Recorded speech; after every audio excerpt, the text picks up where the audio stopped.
आपण वाल्मिकी रामायणातील सुभाषिते हा आपला विषय सध्या सुरू आहे. रामायण अनेकांनी लिहिलेलं आहे आपल्याला माहिती आहे. व्यास रामायण आहे, वशिष्ठ रामायण आहे, शुक रामायण आहे, कूर्म रामायण, धर्म रामायण, तुलसीदासाचं रामचरित मानस आहे, एकनाथ महाराजांचं भावार्थ रामायण आहे. पण त्या सगळ्यामध्ये आपल्याला वाल्मिकी रामायण हे आपल्याला सगळ्यांना जास्त जवळचं वाटतं. ते सर्वश्रुत आहे आणि आपल्याला सगळ्यांना माहिती असलेलं असं आहे. आणि त्यातला सुभाषिते हा विषय आपण अशासाठी घेतला आहे की रामायणाची जी बालकांड, अयोध्याकांड, अरण्यकांड, किष्किंधाकांड, सुंदरकांड, युद्धकांड आणि उत्तरकांड ही जी 7 कांड आहेत त्याच्यामध्ये जी महत्त्वाची वाक्य आलेली आहेत त्याचा अभ्यास आपण करतो आहे. कारण त्या सगळ्या वाक्यातून ते सुभाषित आहेत. सुभाषित हा एक लेखनाचा प्रकार आहे. तो गद्य किंवा पद्य दोन्हीही याच्यात असतो आणि त्याच्यात जीवनावश्यक तत्त्वज्ञान सांगितलेलं असतं. म्हणजे मन बुद्धी यांना विचार करणारं असं त्याच्यात काहीतरी असतं. म्हणून असं म्हटलं जातं की पृथिव्यां त्रीणि रत्नानि जलमन्नम सुभाषितम. म्हणजे या पृथ्वीवर 3च रत्न आहेत, पाणी, अन्न आणि सुभाषित. पण मूढै पाषाणखंडेषु रत्नसंज्ञा विधीयते. पण आपल्यासारखे आपण माणसं मात्र त्या दगडाच्या तुकड्यांना रत्न असं म्हणत असतो. सुभाषित रचना ही महाकवीची कसोटी मानली जाते. संस्कृत वाङ्मयात, मराठी वाङ्मयात, प्रत्येकच भाषेत असे असंख्य सुभाषितं असतात जे आपल्याला माहीत असतात. त्याचा कर्ता आपल्याला माहीत नसतो की हे व्यासांचं आहे, काय वाल्मिकींचं आहे, का मोरोपंतांचं आहे, कुणाचं आहे. पण ते सगळे भाषेचे त्याची मालकी सार्वजनिक झालेली असते आणि आपण ते आपले आहेत असं समजून सगळी वाक्य वापरत असतो. आणि असे ती सुभाषित आहेत, ती जीवन भाष्य करणारी असतात आणि ती संवादातून आलेली असतात. त्यामुळे त्या सुभाषितांचा अभ्यास करताना आपण त्या संवादांचा अभ्यास करतो आणि त्या संवादातून वाल्मिकींनी त्या व्यक्तिरेखा उलगडून दाखवलेल्या आहेत. म्हणजे कैकेयी मंथरा संवाद, कैकेयी दशरथ संवाद, राम कैकेयी संवाद, त्या व्यक्तींचे ते सूक्ष्म असं स्वभाव विशेष आहेत ते त्यांच्या बोलण्यातून स्पष्ट होत असतात. आणि म्हणून त्या संवादातून अभिव्यक्त झालेल्या सुभाषितांचा विचार आपण करतो. असं हे वाल्मिकींचं जे आहे वाल्मिकी रामायण, त्याचा आपण अभ्यास बालकांडापासून सुरुवात केला आहे आणि त्यातल्या बऱ्याच सुभाषितांचा आपण आत्तापर्यंत अभ्यास करून झाला आहे. आपल्या 100च्या वर. तमा निषाद प्रतिष्ठां त्वम अगमत शाश्वती समा यत क्रौंच मिथुनाद एकम अवधी काममोहितम. या सुभाषितापासूनच वाल्मिकी रामायणाची सुरुवात झालेली आहे. नंतर जेव्हा विश्वामित्र रामाना ताटिकेचा वध करायला सांगतात तेव्हा ते पाप आहे असं म्हणून आधी श्रीराम नकार देतात. तेव्हा त्यांना जे समजवलं आहे की पातकम वा सदोषम वा कर्तव्य रक्षता सदा. सगळ्यांचे रक्षण करणं हे तुझं कर्तव्य आहे. हे जे संवादातनं म्हणजे विश्वामित्रांची व्यक्तिरेखा उलगडून दाखवली आहे, रामाची दाखवलेली आहे. कैकेयी आणि मंथरा संवादात ती मंथरा म्हणते गतोदके सेतुबंधे न कल्याणी विधीयते उत्तिष्ठ कुरु कल्याणम राजानम अनुदर्शय. म्हणजे तुला काय करायचं ते आत्ताच कर. रामाला एकदा राज्याभिषेक होऊन गेला की नंतर तू काही केलंस त्याचा उपयोग होणार नाही. म्हणजे पाणी वाहून गेल्यानंतर त्याला बंधारा घालण्यात काही अर्थ नसतो. किंवा कैकेयी दशरथांना सत्यपालन करण्यासाठी सत्याबद्दल ते सांगते, तो संवाद आहे. किंवा राम म्हणतो की तू कशाला दशरथांच्या तोडून मला तुझी आज्ञा देते. मी जे म्हणतो ते करतो. तद्रुही वचनम देवी राजा तदभी कांक्षितम करिष्ये प्रतिजानेच रामोद्विग्ना भाषते. राम दुसऱ्यांदा बोलत नाही, जे राम एकदा बोलतो तेच तो करून दाखवतो. अशी आपण अनेक. किंवा नंतर राम लक्ष्मणाला सांगतो वनवासात जायची, तो म्हणतो तू माझ्या राज्याभिषेकाची तयारी जितक्या उत्साहाने केली होती तितक्याच उत्साहाने माझ्या वनगमनाची पण तयारी कर असं रामाने लक्ष्मणाला सांगितलेलं आहे. नंतर रामाने निघताना जेव्हा सीता अयोध्येतच राहणार असं त्याला वाटत होतं आधी, तेव्हा त्यांनी सांगितलं आहे वृद्धियुक्तायु पुरुषा न सहनते परस्तवम तस्मान न ते गुणा कत्या भरता वृषो मम. म्हणजे तू भरतासमोर माझे गुण कधीही गाऊ नको, कारण ते त्याला सहन होणार नाही. पराक्रमी मानवी पुरुषाला दुसऱ्याचं गुणगान ऐकणं शक्य नसतं. असे अनेक सुभाषितं आपण आत्तापर्यंत पाहिली आणि आता आज आपण भरत भेट या भागातली सुभाषितं बघणार. आपल्याला शाळेत 3री-4थीत कधीतरी भरत भेट हा प्रसंग आपण इतिहासात बघितलेला असतो. ते 2 जटाधारी बंधू एकमेकांना भेटतात आणि काय फक्त दशरथाच्या निधनाची बातमी त्यांना कळते. पण तो प्रसंग तेवढ्यापुरताच न ठेवता वाल्मिकीने त्यातले अनेक बारकावे स्पष्ट केलेले आहेत. म्हणजे जसा कृष्णाने अर्जुनाला उपदेश केला आहे तसा इथे श्रीरामांनी भरताला उपदेश केलेला आहे. आधी भेटल्या भेटल्या भरताची त्यांनी तब्येतीची चौकशी केली, मग राज्यकारभार कसा करावा याचे धडे दिले. त्याच्यानंतर वडिलांच्या निधनाने तू खचून जाऊ नको, तर मरणम प्रकृती शरीरेणा हे सांगितलं आहे आणि शेवटी तुला अयोध्येचं राज्य करणं हेच तुझं कर्तव्य आहे. अशा 4 गोष्टी या भरतभेटीत रामाने भरताला सांगितलेल्या आहेत. त्यांनी सुरुवातीला काय चौकशी केली? क्वचित निद्रावशम नैपी क्वचित काले व बुद्धसे क्वचित रात्रेषु चिंतेयत्यर्थ नर्पणम. मग तुला सारखी झोप येत नाही ना, तुला योग्य वेळेला जाग येते ना, द्रव्यप्राप्ती कुठल्या उपायाने करून घ्यायची याची तू चिंता करत नाहीस ना, असे प्रश्न त्याला विचारलेले आहेत. कारण ही भरतभेट झाली तेव्हा तो भरत अतिशय दुर्बल झालेला असा दिसला, म्हणून रामाला त्याची काळजी वाटायला लागली. अजून दशरथाच्या मृत्यूची बातमी त्यांना कळली नव्हती, पण श्रीरामांनी भरताच्याच प्रकृतीची चौकशी करायला सुरुवात केली. इतका तो भरत त्यावेळेला उदास होता. त्याचं कारण श्रीरामांना माहीत नव्हतं. म्हणून श्रीरामांनी त्यांना अनेक प्रश्न विचारले. म्हणजे आज डॉक्टर जसे प्रश्न विचारतात, तुम्ही वेळेवर झोपता ना, वेळेवर खाता पिता की नाही, ते सगळे प्रश्न रामाने इथे भरताना विचारलेले आहेत. आणि तू अर्थसिद्धीच्या उपायांचा विचार तर सारखा करत नाहीस ना. म्हणजे तू आता आजच्या भाषेत बोलायचं म्हणजे इन्कम टॅक्स, सेल्स टॅक्स याच विचारांच्या चिंता तुला भेडसावत नाहीत ना. तू रिटर्न्सची काळजी करतोस का? तुझा जमा किती आहे, तुझा खर्च किती आहे? थोडक्यात म्हणजे मोठा भाऊ धाकट्या भावाला जे जे प्रश्न विचारतील ते सगळे श्रीरामांनी भरताना विचारलेले आहेत. आणि मग त्याने नंतर म्हटलं आहे की क्वचिदार्थम विनिश्चित्य लघुमूलम महोदयम क्षिप्राभ्यसे कर्म न दीर्घ येते राघव. आता राजकारणातला प्रश्न विचारला आहे की तू जे ठरवतोस कार्य ते त्वरित करतोस ना. म्हणजे आज प्लॅनिंग करायचं आणि कधीतरी त्याची अंमलबजावणी करायची, असं केलं तर ते कार्य न होण्याची शक्यता असते. म्हणजे श्रीराम राजकारणात किती निपुण आहे याचा या प्रश्नातनं भरताला विचारलेल्या प्रश्नातनं कळतं की कार्याचं नियोजन, त्याची आखणी आणि ते कार्य करून दाखवणं याच्यामध्ये फार अंतर असेल तर ते कार्यसिद्धीला जात नाही, कारण त्याला इतरांना त्याच्यात फाटे फोडायची संधी मिळते. म्हणून तसं तर तुझं नियोजन ढिसाळ, आजच्या भाषेत ढिसाळ नाही आहे ना, किंवा त्याच्यात फार वेळ जात नाही आहे ना, असं विचारलं आहे. म्हणजे एखादे काम योजल्यानंतर सगळ्यांना, विशेषतः विरोधकांना, शत्रूला समजणं अपेक्षित नसतं, तसं तू होऊन देत नाहीस ना. म्हणजे श्रीरामांनी स्वतः अजून राजा म्हणून काम केलेलं नाही आहे, त्या पदावर ते नाही आहे, तरीसुद्धा वशिष्ठ आणि विश्वामित्र यांच्याकडनं त्यांनी खूप ऐकलेलं आहे. आणि म्हणून ते जे ऐकलेलं ज्ञान आहे त्या सगळ्याचा उपयोग करून ते त्यांना विचारत आहेत की तो जो राजनीती आहे ती रामांच्या ठाई अगदी मुरलेली आहे. म्हणजे मोठमोठ्या कर्मांची चर्चा किंवा ती जो ते काय करतो तो तू व्यवस्थित करतोस ना, असं श्रीरामाने त्यांना विचारलं आहे.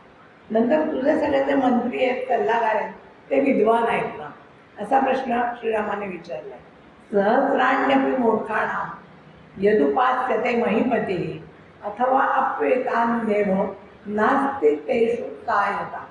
म्हणजे तुझ्याकडे आयुक्त म्हणजे 10,000 जरी तुझे सल्लागार असले आणि ते मूर्ख असले, सहस्राण्यप्या मूर्खाणां, पण एकोऽपि अमात्यो मेधावी शूरो दक्षो विचक्षणः राजानं राजपुत्र वा प्रायेत महतीं श्रेय. म्हणजे अनेक मूर्ख मित्र असण्यापेक्षा एखादा संसार आणि चांगला सल्लागार तुझ्याकडे असेल तरच तुझ्या कार्याला मदत होईल.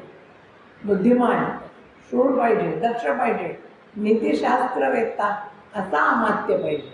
असा जर तो अमात्य असेल तरच तो त्या राजाला किंवा राजपुत्राला मोठं वैभव प्राप्त करेल, हे श्रीराम भरताना सांगतायत. तो शूर, चतुर, नीतिज्ञ सगळं पाहिजे त्याला राजकारणाची अर्थकारणाची चांगली जाण पाहिजे आणि त्याच्याकडून कसलीही मदत त्याला करता आली पाहिजे. त्याला जो लाच घेत नाही असा तो पाहिजे. तो कसा पाहिजे तुझा अधिकारी, अमात्य कसा पाहिजे, जो लाच घेणार नाही, जो शत्रूला फितूर होणार नाही याची तुला खात्री आहे, असा जो असेल, त्याच्याजवळ राजकार्याचा अनुभव असेल आणि मुख्यमंत्री त्याचं राज्यावर प्रेम असेल, असाच अमात्य तू नेमलायच ना. नंतर तो म्हणतो, क्वचित जानपदो विद्वान दक्षिणा प्रतिभा जवान यथोक्तवादी दूतस्ते कृतो भरत पंडित. म्हणजे तुझे दूत कसे आहे, तर तुझे स्वदेशातील आहेत ना, दूत नेहमी स्वदेशातलेच असले पाहिजेत. यावर श्रीरामांचा इथे कटाक्ष आहे. ते विद्वान पाहिजेत, दक्ष पाहिजेत, प्रतिभासंपन्न पाहिजेत. म्हणजे दूत नेमतानाही काय खबरदारी घेतली पाहिजे ते श्रीराम समजावून सांगतायत की ते स्वदेशातील हवेत.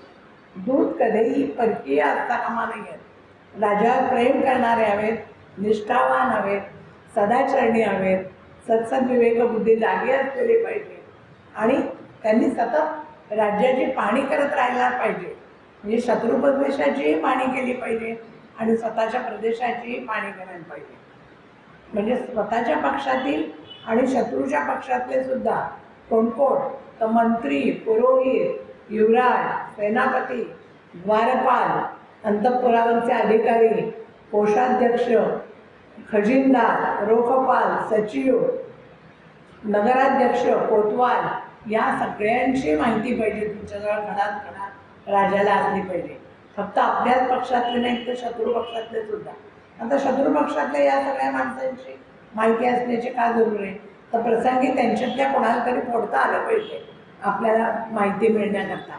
पण आपल्याकडे मात्र असे लोक पाहिजेत की जे फुटणार नाही आणि शत्रूला काही माहिती कळणार नाही. म्हणजे आज जर आपण मोदींनी नेमलेले जयशंकर इथे आपल्या डोळ्यापुढे येतात आणि असं वाटतं की रामाला बहुतेक असेच अधिकारी अपेक्षित असावेत. किंवा आता कृष्णाने बघितलं की त्याच्यातल्या शत्रूंनी त्यावेळेला जरासंधांनी कालयवनाची मदत घेतली होती, म्हणजे परकीय शत्रूची मदत घेतली होती. तसं कोणी करत नाही आहे ना. म्हणजे शिवाजी जसे जागरूक होते किंवा पेशवाई जसे नाना फडणवीस जागरूक होते तशी जागरूकता बाळगायला ते श्रीराम भरताना सांगतायत. आणि मग सगळे इतक्या लोकांचं वर्णन केलं आहे वाल्मिकीने. कुठल्या लोकांच्यावर तू लक्ष ठेव. तर सगळे कार्यकर्ते, धर्माध्यक्ष, सभाध्यक्ष, दंडपाल, दुर्गाध्यक्ष, राष्ट्र सीमादल, वनरक्षक, वकील, न्यायाधीश, सेनाध्यक्ष, वेतनाधिकारी, सगळी नावांची यादी वाल्मिकींनी दिलेली आहे की कोण कोण नेमताना खबरदारी घे. या सर्वांवर स्वतःच्या राष्ट्रातीलच लोक नजर ठेव आणि शत्रूच्या राष्ट्रातल्याही या सगळ्या माणसांच्यावर नजर असली पाहिजे. आणि मग भ्रष्ट कोण आहे, लाचखोर कोण आहे, फितूर कोण आहे, आपल्या उपयोगाचं कोण आहे हेही राजाला माहीत असलं पाहिजे. तर तेषां गुप्तिपरिहारे कश्चित ते भरणं कृतम रक्षाही राज्ञा धर्मेण सर्वे विषय वाचला. म्हणजे देशात राहणारे लोक पाहिजे. भरताला श्रीराम इथे राजनीतीचा उपदेश करतायत की तू गुप्तिपरिहारही म्हणजे कोणतं वैश्य. तू वैश्य हेच राष्ट्राला संपत्तीची प्राप्ती करून देतात, उद्योगधंदे वाढवतात, त्यांच्या अनिष्टाचं निवारण करणं आणि त्यांचं पालनपोषण करणं हे तुझं कर्तव्य आहे. म्हणजे राजांनी नेहमी उद्योगपतींना संरक्षण दिलं पाहिजे असं इथे भरताला राम सांगतायत की त्या वैश्यांशी म्हणजेच आजच्या भाषेतल्या उद्योगपतींशी आदराने प्रेमाने वाढ. तेच लोक कृषी आणि व्यापार याच्यात कार्यरत राहतात, सगळ्या प्रजेला कार्यरत ठेवतात आणि तरच राष्ट्र सुखी आणि उन्नतशील होतं. अशी चारी वर्णांची काळजी घ्यायला ते सांगतायत. आणि आणखीन एक सांगितलं आहे की सर्वांना गुप्त परिहार आहे, म्हणजे सर्वांना गुप्त गोष्टी सांगायच्या नसतात. प्रमाणाबाहेर विश्वास कुणावरही ठेवू नकोस असं इथे श्रीरामांनी भरताला सांगितलेलं आहे. कचिन्न सर्वे कर्मांता प्रत्यक्षास्ते विशंकया सर्वेवा पुनरुत्सृष्टा मध्यमेवात्र कारण. तर राजनीतीचा उपदेश करताना सांगतायत की तुझे सगळे चाकर निर्भयपणे तुझ्या दृष्टी देतात ना, सर्वेवा पुनरुत्सृष्टा मग तुझ्या नजरेला नजर देतात ना, म्हणजे जे नजरेला नजर देत नाहीत ते भ्रष्ट असतात, ते काम चुकार असतात. आणि मग म्हणून त्यांच्याशी तू मध्यम मार्ग धर, त्यांच्यावर बारीक लक्ष ठेव, गुप्तहेरांची संघटना स्थापन कर आणि तू नियमितपणे भेट घेत राहा. सगळ्या प्रजाजनांची नियमितपणे भेट घेतली तर ते तुला निर्भयपणे भेटू शकतील. तुझी नजर त्यांनी चुकवली तर तू समज की ते गुन्हेगारीची लक्षण आहे, अप्रामाणिकपणाची लक्षण आहे, ती त्याची खोड आहे. म्हणून मध्यमे वात्र कारण, ते तुझ्याशी मध्यम म्हणजे जास्ती जवळही येणार नाही आणि फार लांबही जाणार नाही, याची काळजी तू घे. त्याच्यानंतर त्यांनी अर्थव्यवहाराबद्दल श्रीरामांनी भरताना सांगितलं आहे. आयस्ते विपुला कश्चित क्वचित अल्पतरो व्यया अपात्रेषु न ते कश्चित कोशो गच्छति राघवा. अर्थव्यवहाराबद्दल सांगतायत. तुझी प्राप्ती आयस्ते विपुला, अगदी सोपं आहे. आय म्हणजे इन्कम, विपुल आहे ना, तुझी प्राप्ती विपुल आहे ना, आणि क्वचित ते अल्पतरो व्यया, आणि खर्च त्याच्यापेक्षा कमी आहे ना, म्हणजे तुझा आतबट्ट्याचा व्यवहार नाही आहे ना, आर्थिक व्यवहार तुझा नीट आहे ना तुझ्या कारण, आणि तू तुझ्या खजिन्यातील द्रव्य अपात्री खर्च होत नाही आहे ना. अपात्रेषु न ते क्वचित कोशो गच्छति राघवा. मी तुझे सर्व दुर्ग, धनधान्य, अस्त्र शस्त्र, शिल्पकार, धनुर्धर यांनी युक्त असं आहेत ना. तुझी जमा अधिक आहे ना आणि खर्च कमी आहे ना. म्हणजे परोपरीने अर्थकारण ते भरताला समजावून सांगतायत. तुझे धन आणि दौलत कधी अपात्री खर्च होऊ देऊ नको. तर देव, पिता, ब्राह्मण, अभ्यागत, योद्धे आणि मित्र यांच्यासाठीच तुझं सर्व धन खर्च कर. थोडक्यात तू समाज कल्याणाचा विचार कर. इथे श्रीरामांनी त्याला राघव म्हटलेलं आहे. आपण राघव फक्त रामाला म्हणतो. रघुवंशातील सर्वश्रेष्ठ राजा म्हणजे राघव, म्हणजे राम असं म्हणतो. पण इथे राम स्वतःच भरताला राघव म्हणतोय, म्हणजे किती मनाचा मोठेपणा आहे की तू राघव आहेस, तू रघुकुळातील श्रेष्ठ राजा आहे, असं इथे राम भरताना म्हणताय. आणि मग पुढे म्हणताय, पुढचं त्यांचं आहे की जे 4 पुरुषार्थ सांगितलेले त्यांचं तू यथायोग्य पालन करतोच ना. कश्चित अर्थंच कामंच धर्मंच जयतां वर विभज्य काले कालज्ञ सर्वान वरद सेवते. भरताला नीतीचा उपदेश करतायत की तू वीरश्रेष्ठ आहे आणि तू कालज्ञही आहे. कालज्ञ आहे, सर्वांना वरद आहे, सर्वांना वर देणारा असा तू कालज्ञ आहे. तर तू धर्म अर्थ काम या पुरुषार्थांचं सेवन तू योग्य वेळी करतोस ना.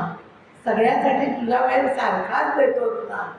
म्हणजे तू आसक्ती आणि लोभ यांच्या आहारी जाऊन फक्त काम या एकाच पुरुषार्थाला महत्त्व देत नाहीत ना. तुझी सगळी वेळाची विभागणी या 3ही पुरुषांसाठी करतोच ना. आता हिंदू धर्माने 4ही पुरुषार्थांना सारखंच महत्त्व दिलेलं आहे. धर्म पाहिला, धर्म अर्थ काम आणि मोक्ष. तर धर्माबद्दल आपल्याकडे म्हणतो आपण धर्मो रक्षितो रक्षिता. जे धर्माचे रक्षण करतात त्यांचं रक्षण धर्म करतो. म्हणजेच तर कर्तव्य जे आहे, धर्म म्हणजे काय तर नीती, कर्तव्य, न्याय यांच्या नियमांचं पालन करणं म्हणजे धर्म.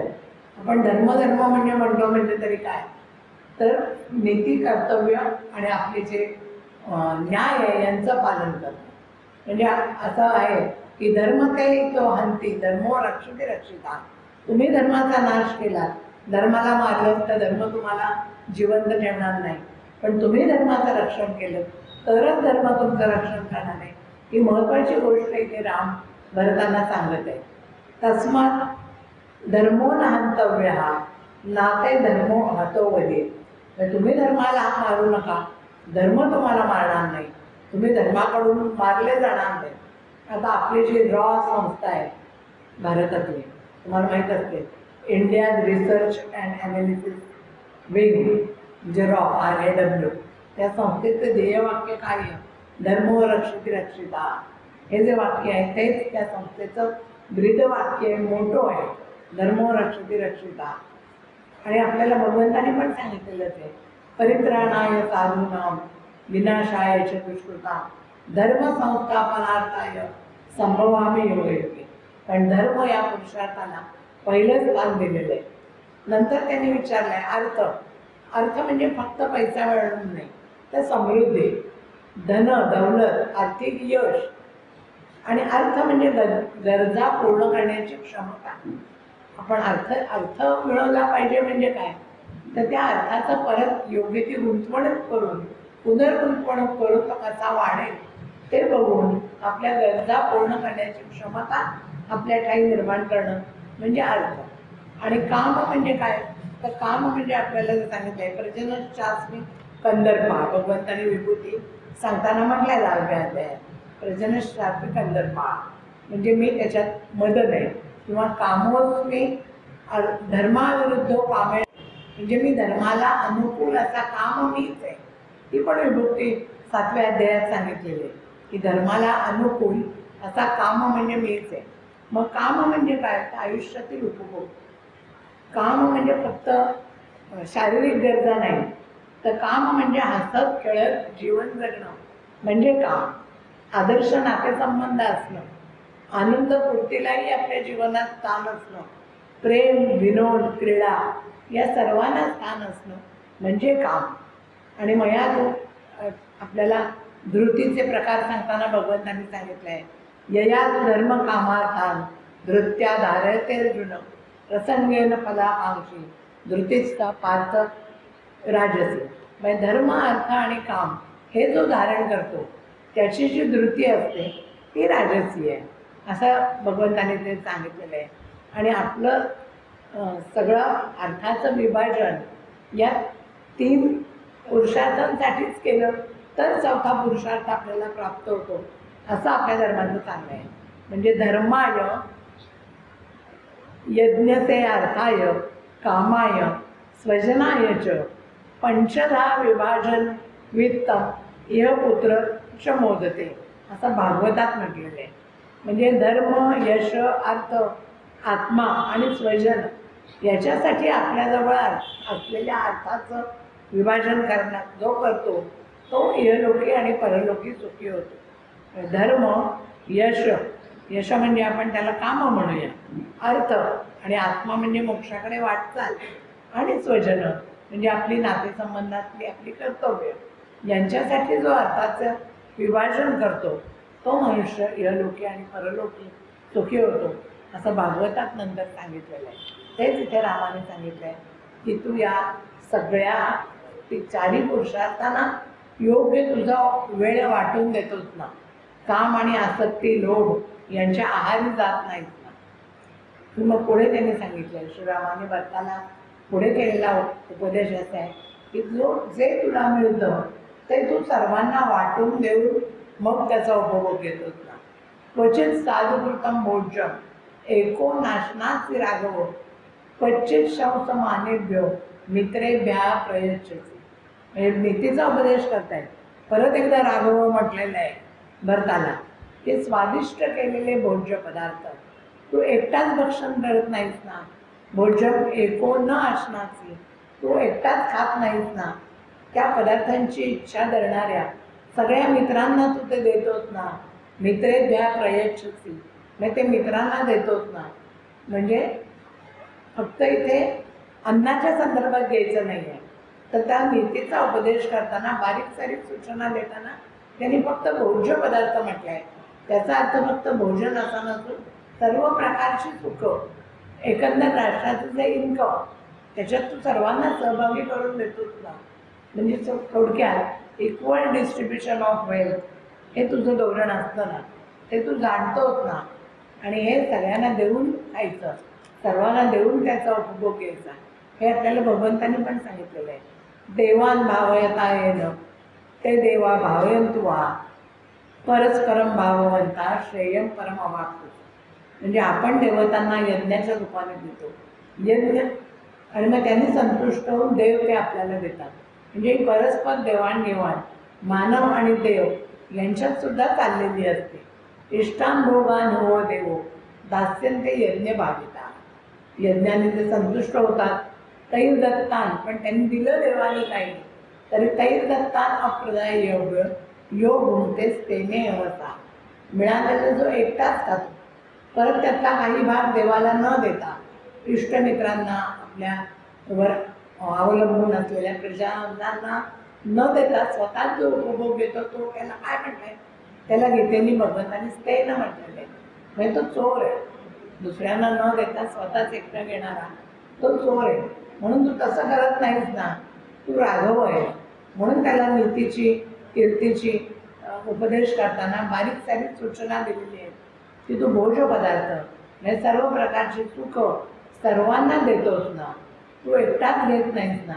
म्हणून आपल्याला रामरक्षेतला आठवत असेल, रामरक्षा कवचात मुखम सौमित्रे वत्सला असं म्हटलेलं आहे. म्हणजे मुखाचं रक्षण कोणी करायचं आहे तर सौमित्र म्हणजे लक्ष्मणावर प्रेम करणाऱ्या रामाने करायचं. का मुखाचं रक्षण त्यांनी का करायचे? कारण श्रीरामांनी कधीही लक्ष्मणाला सोडून कुठल्याही गोष्टीचा उपभोग घेतला नाही. मुख हे इथे उपभोगाचं प्रतीक आहे. म्हणजे श्रीरामांनी लक्ष्मणाला कधीही, लक्ष्मण म्हणजे तरी कोण इथे आपल्यापेक्षा कनिष्ठ म्हणजे समाजातील सगळे दुर्बल घटक, त्यांना तुम्ही मुखम सौमित्री वत्सला म्हणजे त्यांना देणं म्हणजेच आपल्या मुखाचं रक्षण करण्यासारखे. आपण एकट्याने खाल्लं तर आपण स्तेन एव का असं गीतेला म्हटल्याप्रमाणे आपण चोर ठरतो. म्हणून इथे श्रीराम त्याला सांगतायत क्वचित साधुकृतम भोज्यम एको न अश्नास राघव. तू एकटाच खात नाहीस ना, क्वचित शंस मानेभ्यो मित्रेभ्या प्रयच्छसी. तू ते सगळ्यांना वाटून घेतोस ना. इक्वल डिस्ट्रीब्युशन ऑफ वेल्थ हे तुझं धोरण आहे ना. म्हणजे या भरताचा कुशल विचारता येत नाही. आणि त्या निमित्ताने हा श्रीरामांनी भरताला अनेक प्रकारचा उपदेश केलेला आहे. वाल्मिकींनी इतके बारकावे त्यातले वर्णन केले की तू इक्ष्वाकुकुळाचे आचार्य वशिष्ठ यांची यथावत पूजा करतोस ना, तू पुरोहितांचा सत्कार करतोस ना, तू ठीक समयाला हवन करतोस ना, सुयोग्य लोकांनाच तू मंत्री बनवलायस ना, तुला काही आर्थिक विवंचना नाही आहेत ना, तुझ्या योजना शत्रूपर्यंत पोचणार नाही याची काळजी तू घेतोस ना. आणि एकदा कार्य निश्चित झालं, रूपरेषा आखली की तू त्या कामाला त्वरित प्रारंभ करतोस ना. तुझे सगळे मंत्री सगळे बुद्धिमान आहेत ना, शूरवीर आहेत ना, चतुर आहेत ना, नीतिज्ञ आहेत ना. आणि तू प्रधान व्यक्तीला तू नेमणुका कशा करतोस त्याचाही वाल्मिकींनी रामाच्या कडून त्याला आराखडा घालून दिलाय की तू प्रधान व्यक्तींना प्रधान कामात नेमतोस ना, मध्यम श्रेणीच्या व्यक्तींना मध्यम वृत्तीच्या कामात नेमतोस ना, आणि छोट्या श्रेणीच्या व्यक्तींना छोट्या कामात नियुक्त करतोस ना. तू प्रजेला कठोर दंड करत नाहीस ना. कारण कठोर दंड करणारा राजा जरी प्रजेला संयमी बनवलं पाहिजे, धाकात ठेवलं पाहिजे, तरी अत्यंत कठोर दंड जर राजाने केला तर प्रजा बंड करण्याची शक्यता असते. म्हणून ती सावधगिरीची सूचना दिली आहे की तो प्रजेला कठोर दंड करत नाही. तू सैनिकांना वेळेवर वेतन देतोच ना. इतक्या बारीक बारीक सूचना वाल्मिकी रामाच्या तोंडून करतायत. समृद्ध अशा अयोध्येचं तू नीट रक्षण करतोच ना. आणि शेवटचं तुझे जमा आधी आणि खर्च कमी आहे ना. अशा अनेक तऱ्हेचे प्रश्न श्रीरामांनी भरतांना विचारलेले आहेत. आणि या सगळ्याच्या बरोबर तू धर्म अर्थ काम यांचे योग्य सेवन करतोस ना. राज्यातले सर्वजण तुझ्या कल्याणाचीच कामना करतात ना. नीतिशास्त्राच्या आज्ञेनुसार तू मंत्र्यांशी सल्लामसलत करतोस ना. आणि सर्वात शेवटी विचारलंय तू वेदांच्या आज्ञा पाळतोस ना. इतके सगळे प्रश्न विचारल्यानंतर त्यांची भेट झालेली आहे. रामाचं भरताला जे काय सांगायचं होतं, जे काय कुशल विचारायचं होतं, राजकारणाबद्दलचा जो काय उपदेश करायचा होता ते करून झाल्यानंतर आता भरत बोलायला लागले. आणि भरताकडून श्रीरामांना दशरथाच्या निधनाची वार्ता कळलेली आहे, जी आत्तापर्यंत कळली नव्हती. आणि मग भरताने सांगितलं आहे की मी आणि शत्रुघ्न आम्ही दोघांनी त्यांचं प्रेतकार्य व्यवस्थित केलं आहे, संस्कार कर्म केलेले आहेत. तेव्हा आता आपणही पिताजींना श्रद्धांजली द्यावी, जलांजली द्यावी. आमचं माझं शत्रुघ्नचं देऊन झालं आहे, पण आपण प्रिय पुत्र आहात. आपण जेव्हा त्यांना जलांजली द्या तेव्हाच त्यांना ती पितृलोकात मिळणार आहे. म्हणून मग त्याने रामाने काय केलं, श्रीरामांना सांगितलं की मला कपडे आण, उत्तरीय आण आणि इंगुदीचं फळ आण. इंगुदी फळ ते वनवासात भक्षण करीत होते. म्हणजे मंदाकिनीचं पाणी आण, जे अतिशय स्वच्छ आहे, नितळ असं पंखरहित पाणी आहे, कल्याणकारी पाणी असं शुद्ध पाणी घेऊन ये. आणि मग त्यांनी ते पाणी घेऊन ते किनाऱ्याकडे गेले आणि त्या किनाऱ्यावर त्यांनी पिंडदान केलं. आणि मग ते इंगुदीच्या घरात त्यांनी बोरं उचलले आणि त्याचा पिंड तयार केला आणि तो त्या पसरलेल्या दर्भावर ठेवला, कुशावर ठेवला आणि आर्ततेने रडत रडत प्रार्थना केली. मर्यादा पुरुषोत्तम आहे, पण शेवटी पिता जाण्याचं दुःख त्यांना सुद्धा एका सामान्य मुलासारखंच झालेलं आहे. आणि म्हणून ते पिंडदान करताना, श्रद्धांजली अर्पण करताना त्यांच्या डोळ्यात पाणी आलेलं आहे. आणि ते म्हणतात, महाराज हे आपण प्रसन्नतापूर्वक स्वीकारावं, कारण आम्ही जे आजकाल खाऊ शकतो तेच मी तुम्हाला देणार आहे. म्हणजे आपण जे काय स्वतःच खातो तेच आपण देवाला नेहमी देतो. त्यामुळे त्यांनी पितरांनाही ते फळांचाच नैवेद्य दाखवलं आहे. पिंडदानही त्या फळांच्याच साह्याने पिंडदान केलं आहे. आणि आजही आपण तसंच करतो. आपण शाकाहारी लोक शाकाहाराचा नैवेद्य दाखवतो, मांसाहारी लोक मांसाहाराचा दाखवत असते. म्हणजे ते प्रत्येकजण आपण जे खातो तेच देवाला देतो. तसंच श्रीरामांनी इथे इंगुदी फळाचा नैवेद्य, इदम मोक्ष महाराज प्रीतो यद दशना वयम यदन्नम पुरुषो भवती तत्त संध्य देवता. म्हणजे या आहाराचे नियम त्यांनी सांगितलेले आहेत. ह्या प्रसन्नतापूर्वक तुम्ही स्वीकार, कारण आम्ही जे भक्षण करतो तेच आम्ही आमच्या देवतांना आणि पितरांना देऊ शकतो असं त्यांनी सांगितलं. त्याच्यानंतर आता त्या सगळ्या राजमाता, विशेषतः कौसल्या, म्हणजे भरताबरोबर आलेली मंडळी, वशिष्ठ, सुमित्रा, कैकेयी हे सगळे भेटले. आणि त्या माता ज्या होत्या त्या कशा बशा कष्टाने मंद पावलं टाकत राम आणि लक्ष्मण जिथे स्नान करत होते तिथे पोचल्या.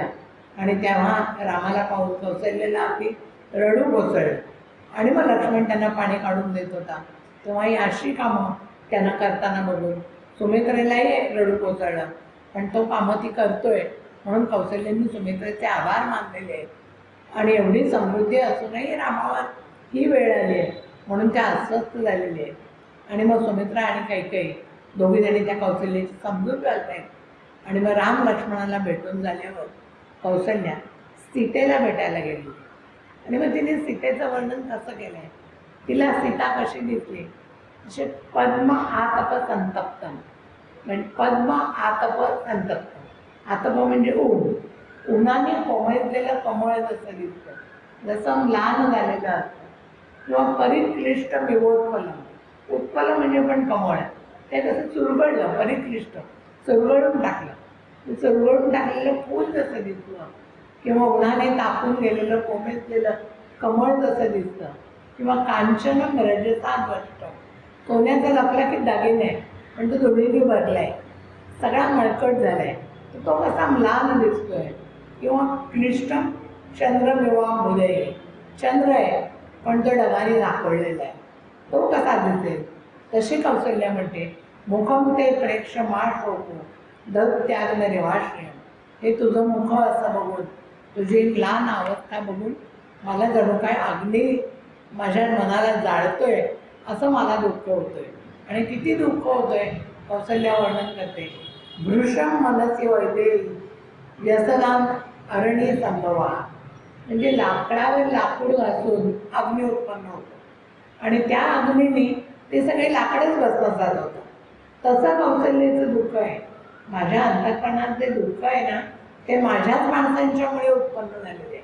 म्हणजे लाकूड कसा लाकडानेच निर्माण केलेल्या अग्नीमुळे सगळी लाकडं जळतात, तसं माझ्याच नातेवाईकांनी केलेल्या करणीमुळे मला हे दुःख होत आहे.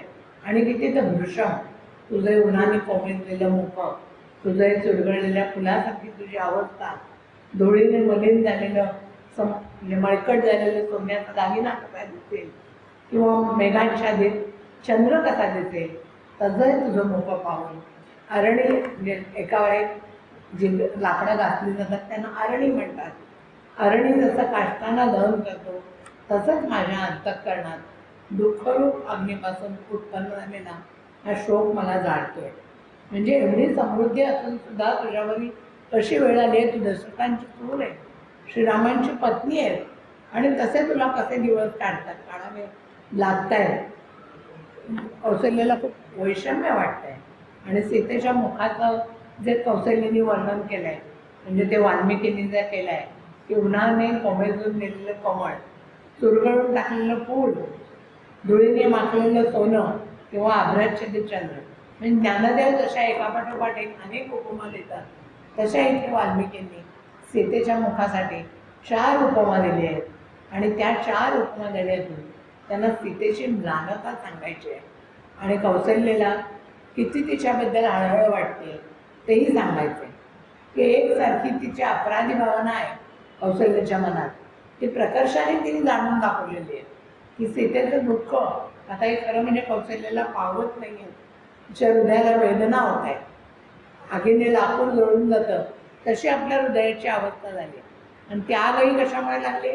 स्वजनांच्यामुळेच झाले. कैकेयीने त्याच कुळातील स्त्री असून सुद्धा जो अपराध केला आहे, राम सीतेच्या अवस्थेला जी कारण झाली आहे, म्हणून तिने त्या अरणीचं उदाहरण दिलं आहे की अरणी पण लाकूडच असतं, जळतं ते पण लाकूडच असतं. आणि म्हणून कौशल्याला जास्त मनस्ताप होतोय, म्हणून तिने भृशम शब्द वापरलेला आहे. भृशम म्हणजे खूप मोठा, भृशम दळते म्हणजे मला खूप त्रास होते, खूप माझं अंतःकरण जाळलं जाते. त्यांची भेट झाल्यानंतर भरत आता रामाला राज्य ग्रहण करण्यासाठी आग्रह करतो. भरत म्हणतोय रामाला की हे राज्य सांभाळणं तुलाच शक्य आहे. महते एव आंबुवेगेन भिन्ना सेतुर्जलागमे दुरावरम मदन्येन राज्यखंडमिदं महत्. हे जे भरतखंड नावाचं प्रचंड राज्य आहे, जे अयोध्या नगरी जी प्रचंड आहे, ते तुमच्या वाचून इतरांना आवडता येणं कठीण आहे. सर्व भावांची भेट झालेली आहे आणि मग निवांत क्षणी विनंती करतायत ते की बंधू पिताजींनी वरदान देऊन माझ्या मातेला संतुष्ट केलं खरं, आणि म्हणून मातेने मला राज्य दिलं, पण हे एवढं मोठं निष्कंटक राज्य मी तुम्हालाच मला समर्पित करावं असं वाटतंय की आपण या राज्याचं रक्षण करू शकाल. कारण माझी अवस्था कशी आहे तर पर्जन्यकाळी मोठा पाऊस आला की पूल मोडून जातो, तो दुरुस्त करणं अवघड असतं. तसंच हे प्रचंड राज्य आहे, ते मला सांभाळणं कठीण आहे. तो पूल जसा दुरुस्त करणं अवघड असतं तसं मला हे राज्य सांभाळता येणार नाही, आणि तुमच्या वाचून दुसऱ्या कुणालाही ते आवडता येणार नाही. दुरावरण पदन्येन राज्यखंडमिदं महत्. हे राज्य जे आहे ते तू सोडून कुणालाही आवडता येणार नाही. तुम्हीच याचं रक्षण करा, तुम्हीच याचा सांभाळ करा, राज्यकारभार हाती घ्या. हे राज्य सांभाळणं माझ्याच्याने शक्य होणार नाही. पावसाळ्यातल्या पाण्याने जसा तो पूल मोडून जातो तशी माझी अवस्था झालेली आहे. हे राजा, माझी तेवढी पात्रताही नाही, अयोध्येचं राज्य सांभाळणे इतकी माझी पात्रता नाही आहे. मी पण त्या पुलासारखा तकलादूच आहे, आणि मग राज्यावर ओढवलेल्या संकटांना तोंड द्यायला मी समर्थ नाही आहे. ती योग्यता फक्त आपल्यातच आहे. आणि मग भरत तुलना करून सांगतायत की आपण तेज तर्रार घोड्यासारखे आहात, आणि तुमच्याकडे मी म्हणजे एखाद्या गाढवासारखा आहे. आपण पक्षीराज गरुड आहात, आणि मी म्हणजे आपल्यापुढे एखाद्या चिलटासारखा आहे. माझ्या मर्यादा अतिशय तुटपुंज आहे, आणि मी माझ्या मर्यादा जाणू नये. मी आपल्या कुठल्याही बाबतीत अनुकरण करू शकत नाही, अनुसरण करत नाही. तेव्हा हे राज्य आपण सांभाळा. आणि मग काय होईल? मी जर राज्य सांभाळायला गेलो तर काय होईल? एखाद्याने झाड लावलं, त्याला पाणी घातलं, ते मोठं केलं, मग हळूहळू ती मुळं खाली जातात, झाड वरवर जातं, खूप मोठं होतं, त्याला फळं येतात, पण त्याच्यापर्यंत त्या छोट्या माणसाचा हात पुरत नाही, त्याला त्या फळं खाण्याचा आनंद मिळत नाही. तशीच स्थिती आमची होईल की आमचे हात अपुरे आहेत हे राज्य सांभाळायला. तर तुम्ही राजा झाला नाही तर आमची अवस्था अशीच होईल की त्या फळाचा उपभोग प्रजाजनांना सुद्धा घेता येणार नाही. आपण राजा झाला तरच अयोध्येतल्या सगळे जाती धर्माचे पंथाचे सगळे लोक आनंदित होतील. आणि मग अर्थातच ही परोपकारिणी समजत सजीवन नित्य शतशः हे परई रुपजीव येते. राम तेन तू दुर्जीवम ह्या परानुजीवती, म्हणजे आम्ही सगळे परानुजीवी आहे आणि पररूपी जीव येते, म्हणजे तुम्हीच या परोपकारी व्हा आणि आमचा सांभाळ तुम्हीच करा. अर्थात कितीही त्यांनी भरतानी विनवणी केली तरी त्याचा काहीच उपयोग झाला नाही आणि श्रीरामांनी भरताला अयोध्येला पाठवायचं असं ठरवलेलं होतं. तेव्हा आता त्या भरताला परत पित्याच्या मरणाचा शोक अनावर झालेला आहे.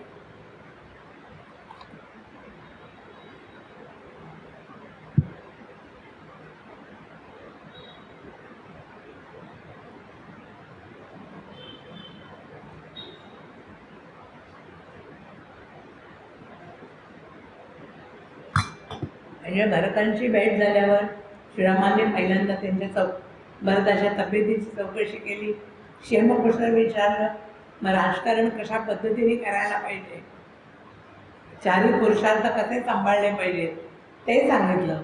नंतर अयोध्येचं राज्य तू सांभाळलं पाहिजे ते सांगितलं.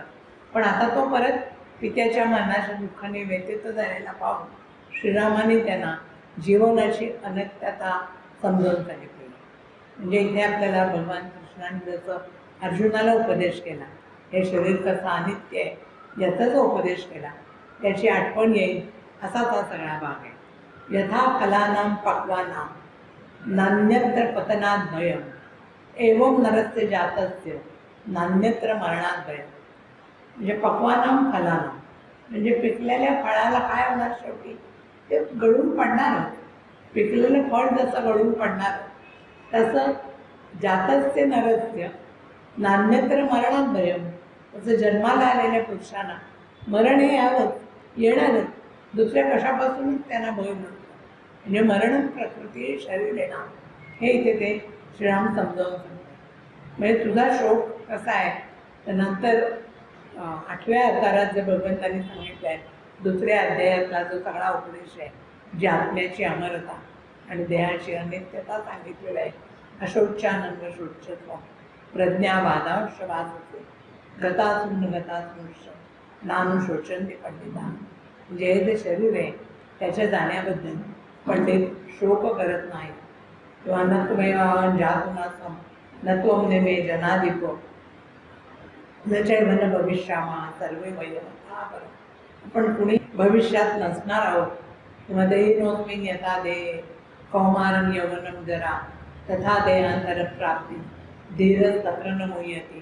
तो सगळा उपदेश श्रीराम आता भरताना करतायत की या देहाला ज्या तशा अवस्था असतात तशा शेवटी मरण ही तीच अवस्था आहे. आणि अंतवंत इमे देहा नित्य सुखता शरीरेना. या शरीराला अंत असतो. वासांसी जीर्णानि यथा व्याय नवानि गृह्णाति नरोपराणि तथा शरीराणि व्याय जीर्णानि अन्याते तय्यानि नवानि दे. तेव्हा नैवं शोचितुम् अर्हसि. म्हणून तू शोक करू नकोस. पण जातस्य ध्रुवं मृत्यू ध्रुवं जन्म मृतस्य च तस्मादपरिहार्यते न त्वं शोचितुम् अर्हसि. हे श्रीराम परत परत भरताना सांगतायत. आणि आपल्याला तेच गदिमांनी वाल्मिकींच्या सुरात सूर मिसळून सांगितलं आहे. जीवा सवे जन्मे मृत्यू जोड जन्म जात दिसे भासते ते सारे विश्व नाशवंत. कारण पराधीन आहे जगती पुत्र मानवाचा. आणि म्हणून जरा मरण यातून सुटला कोण प्राणी जात दुःखमुक्त जगला कार्य कोणी जीवनात. कारण सृष्टीचा नियम आहे वर्धमान ते चाले मार्गरेक्षयाचा. म्हणजे जे वाढतं जे वाढतं त्या सगळ्याचा नाश होतो. जीवनाची ती अनित्यताच आहे. म्हणजे अस्ति जायते वर्धते विपरिमणते अपक्षीयते आणि नश्यते. हे 6 विकार कुठच्याही वस्तूला असतात, देहाला असतात. अस्ति म्हणजे ते जीव कुठेतरी असतो आईवडिलांच्या जाऊन. अस्ति जायते जन्माला येतो, वाढतो, परिपक्व होतो, हळूहळू उतरणीला लागतो आणि एक दिवस नष्ट होतो. हे 6 विकार प्रत्येक देहाला असतातच. आणि मग त्यांनी एखाद्या घराची उपमा दिली वाल्मिकीने. यथागारं दृढस्थूणं जीर्णं भूत्वोपसीदति तथावसीदन्ति नराः जन्म मृत्यूवशं गताः. म्हणजे जीवनाची अनित्यता सांगून ते पित्याच्या मरणाचा शोक करू नको हा उपदेश ते करतायत. आणि मग घराची उपमा दिली आहे. हे खांब किती बळकट असले, अगदी लोखंडी सांगाडा असला तरीसुद्धा ते घर जीर्ण होतं आणि त्याच्या भिंती ढासळतात, ते घर कोलमडून पडतो. तसेच माणसंसुद्धा जरा आणि मृत्यू यांच्या स्वाधीन होऊन नाश पावतच असतात. म्हणजे पूर्वीची घरं 100 वर्ष टिकायची, आता 40 वर्षांनी बिल्डिंगचं रिडेव्हलपमेंट करण्याची वेळ येते. म्हणजे जीव किंवा घर काय स्वतःच्या इच्छेने काही करू शकत नाही. काळ सगळ्यांना नाचवत असतो आणि शेवटी सर्वांचाच विनाश होत असतो. शेवटी सर्वांचाच, कारण जीवनात अंत म्हणजेच मरण हे अगदी अटळ असतं. रात्रीनंतर दिवस येतो, दिवसानंतर रात्र येते. तसेच हे राहटगाडवे दिवसांचं चालूच असतं. अत्येति रजनी यातू स्थान प्रतिवर्तते यात्येव यमुना पूर्ण समुद्र मुदकार्णव. म्हणजे ज्याप्रमाणे नदी बदलेली असते पण ती समुद्राकडे वाहत गेली की ती मागे परतून येत नाही, तसं एकदा रात्र गेली की परत मागची रात्र आपल्याला अनुभवता येत नाही. दुसऱ्या दिवशीचं दुसरी सकाळ, दुसरी रात्र, म्हणजे एकदा काळ पुढे सरकला की तो मागे येत नाही. माहोरात्राने गच्छन्ति सर्वेषां प्राणिनामेव आयुष्यं शपयन्त्याशु ग्रीष्मे जलमिवां शवा. आता आणखीन एक उपमा दिली आहे की उन्हाळ्याच्या दिवसात ग्रीष्म ऋतूत कुठेही पाणी असलं, जलाशय असलं की सूर्याच्या किरणाने ते नाहीच होतं, सगळं सुकून जातं. तसंच या मृत्यू लोकात दिवस आणि रात्र निघून जात असतात आणि ते प्राण्यांच्या आयुष्याचा नाश करत असतात.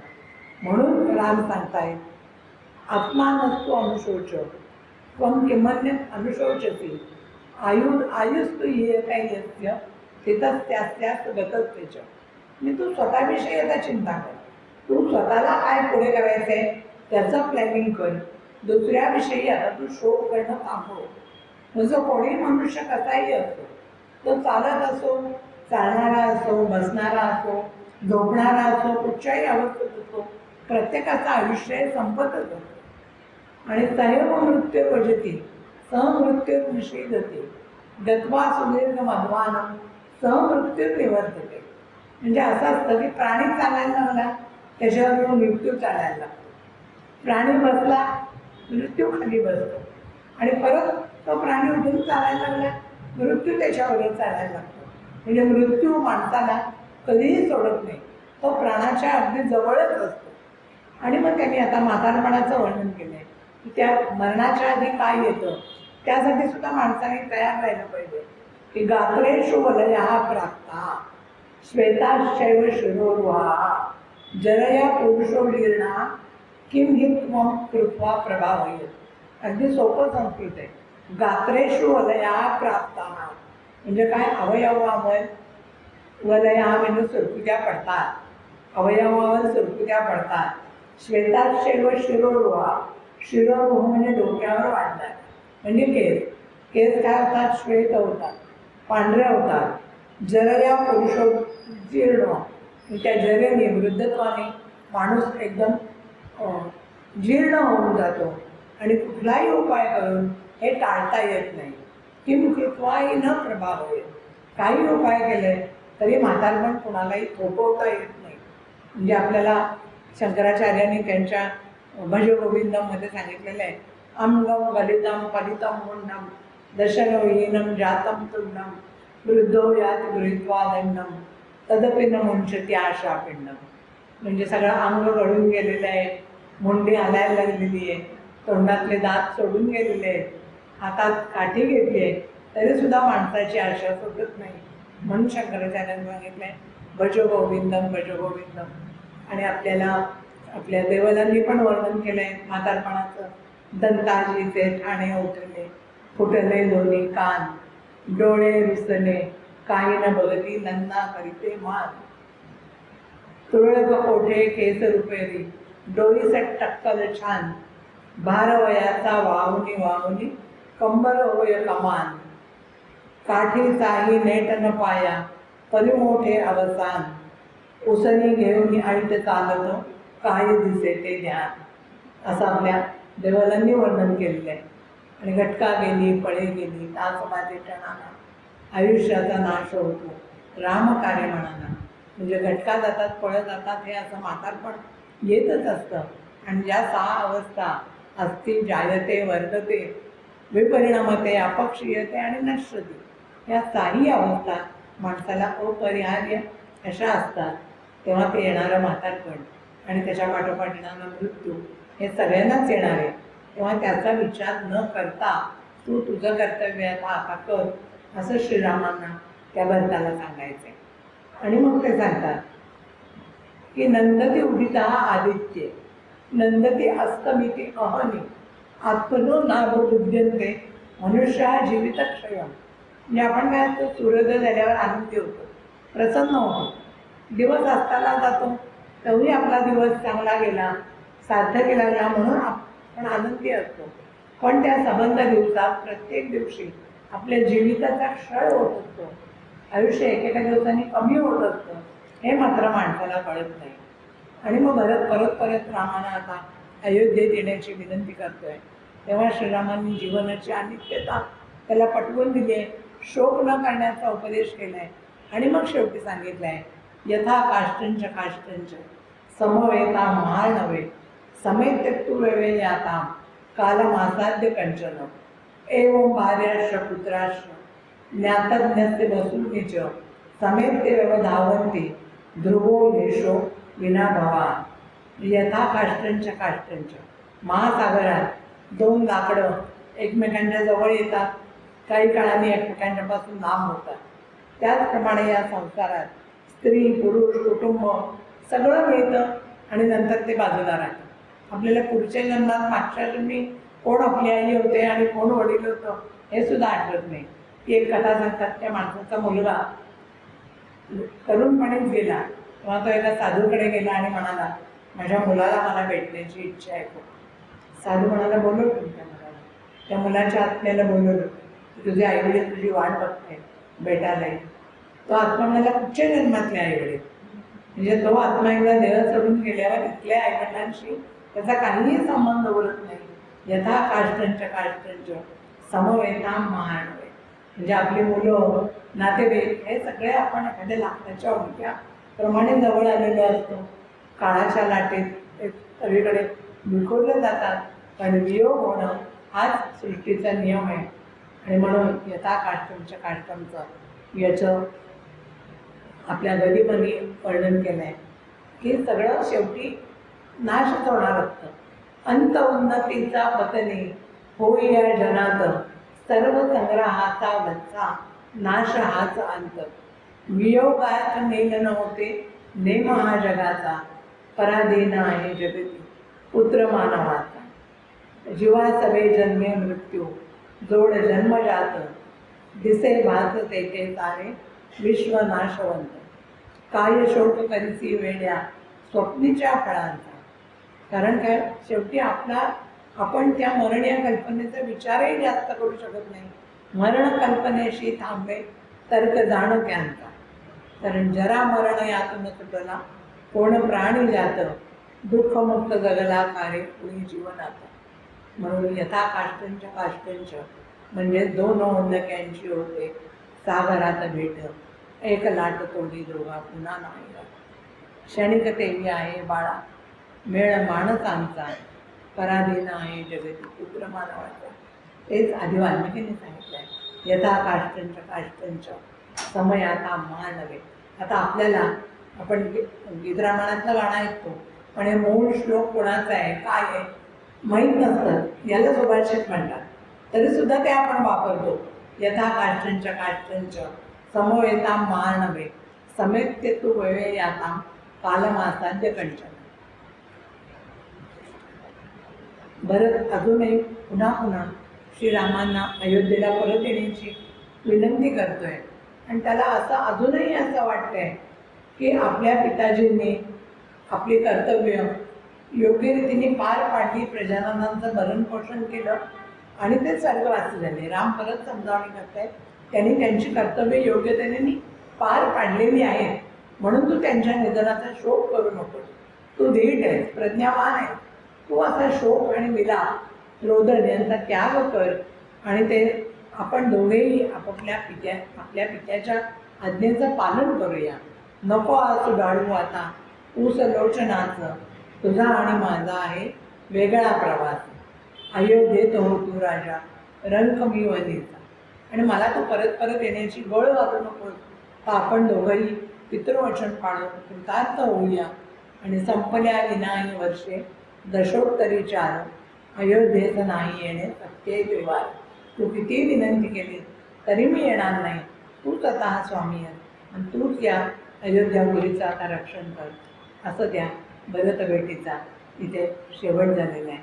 त्या भरतभेटीतला असं आपण त्याला त्याची कसं सगळी तब्येतीच्या चौकशीपासून श्रीरामांनी चौकशी केली, अर्थकारणाची चौकशी केली, राजकारण कसं करावं याच्या अतिशय बारीक सारीक सूचना दिल्या. गुप्त शत्रूच्या प्रदेशातले लोक सगळ्यांच्यावर कसं लक्ष ठेवावं ते सांगितलं. नंतर दशरथांच्या मरणाच्या निमित्ताने मानव जीवनाची अनेकता सांगितली. आणि आपण दोघांनी पितृवचन पाळून कृतार्थ होऊया असं सांगून शेवटी त्याला अयोध्येला जायला प्रवृत्त केलं. इथपर्यंतची भरत भेट आज आपण पाहिली. धन्यवाद.